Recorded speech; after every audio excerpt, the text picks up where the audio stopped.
The next focus for the research team was environmental value. The team wanted to know how Millennium Park has contributed to a cleaner and healthier neighborhood.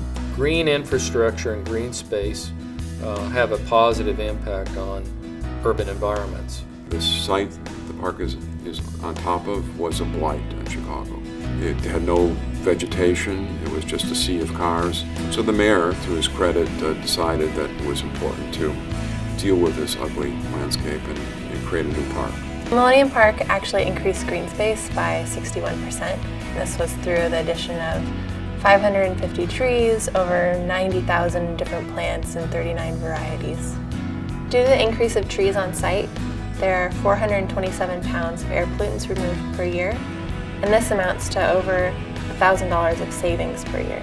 In addition to providing Chicago residents with an abundant green space so close to the loop, the park's design utilized eco-friendly construction practices that minimized its carbon footprint. The North Exelon pavilions both received a LEED Silver rating, and the amount of energy savings they produce per year is worth over $2,300. They have photo cells and they generate electricity that helps sustain the cost of electricity in the park. Millennium Park by title is a park, but actually it sits on top of a parking structure which qualifies it as a green roof. And it's actually one of the world's largest green roofs. It is estimated that through Millennium Park's green roof, over 70% of water accumulated on site stays on site, and the remaining 30% is filtered through that soil and is diverted into Chicago's river. We also included sustainable design in the sense that we have a landscape that the garden in particular doesn't need a lot of water. It's very little irrigation is required. They're drought tolerant, all perennial plants, so we don't have to go back every year and replace plants. They come back on their own. Lurie Garden also contributes to the environmental value of the park by providing visitors with an opportunity to interact with nature and learn about the local ecosystem. So Lurie Garden offers over 15 environmental education programs, and there's programs for parents, children, visitors, or just community members. They have a bees tour to learn about the bees on site.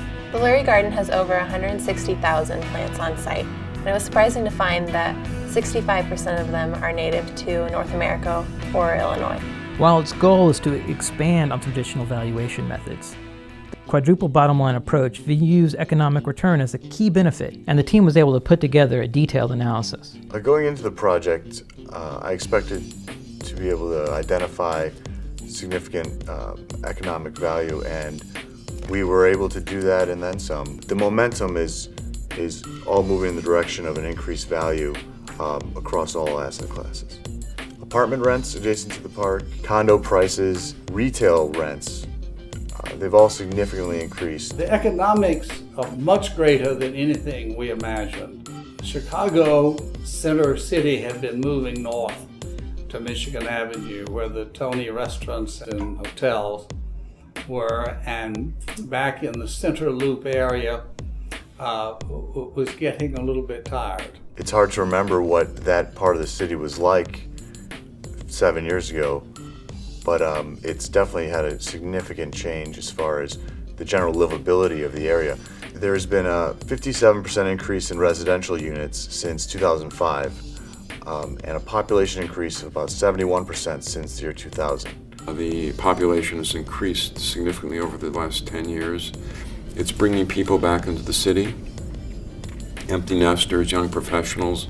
So if you want to think about strictly an economic return, you could think about the property taxes that are paid into the city and the county. I think the most straightforward way to look at the return to investors would probably be to look at the major residential towers that have been built. At least 10 condo projects, residential condo projects around the park, are attributing their success to the fact that Millennium Park is there. We're a view building. That's exactly what we call ourselves. We're a view building. We sell views.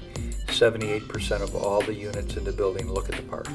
There's so many things about the park that were important. First of all, we would have never built without the park. We were aware of the park. We knew the park was coming along. We pre-sold 70% of the building. Before we opened the construction loan, we were 70% sold, which allowed for a very good financing of the property. It had a terrific reputation from the get-go. The team wanted to focus on isolating the economic value in real dollar terms of a condo with a Millennium Park view. We found that there's a significant premium paid for condos facing the park versus lake and city views. So because there's a lot of variables in condo sales, we needed to differentiate between the floor the units were sold on and the views.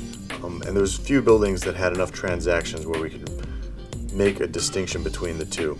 We identified $125 per square foot premium paid over the last few years. The evidence is clear. The park created value, the buildings made the park more attractive, the park makes the buildings more attractive, and everything builds, and it all works together. It's pretty clear of how significant of an economic impact Millennium Park has been, and it's been a clear return on investment for the city.